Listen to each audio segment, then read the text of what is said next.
شمار کی آخر یہ جب دیکھ کے موت اختیار کی آخر یہ جب دیکھ کے موت اختیار کی راہ کی تو شمر پکارا خاموش ہو اور چپ ہوئی تو بے پدری نے کہا کہ رو شدت آتش پکاری کے پانی دو یاد کر کے رہ گئی بابا کی پیاس کو سوئی جو آنسو پوچھ کے چشمے براب سے ہے حسین کہہ کے اٹھی بیٹھی خواب سے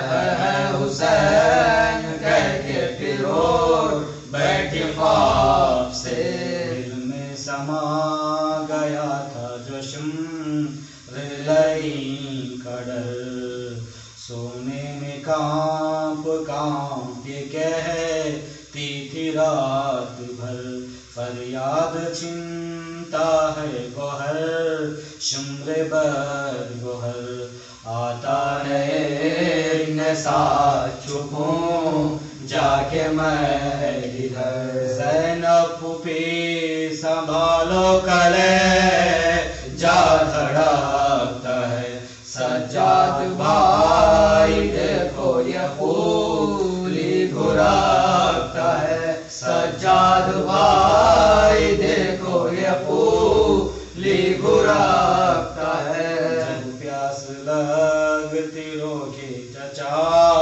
کو پکارتی دکھتے جو کان شاہ خدا کو پکارتی آتا نہ جا کوئی تو خدا کو پکارتی جینے سے تنگ ہو کے خزا کو پکارتی کہتی تھی نا چچا نا امام میں امام رہے رلوانے کو ادھورا ہے رونے کو ہم رہے رلوانے کو ادھورا ہے رونے کو ہم رہے حال شب وفات سکی نہ ہے یادگار گویا کہ اپنی مرگ تھی بے کس پہ آشکار ملتی تھی شام سے وہ گلے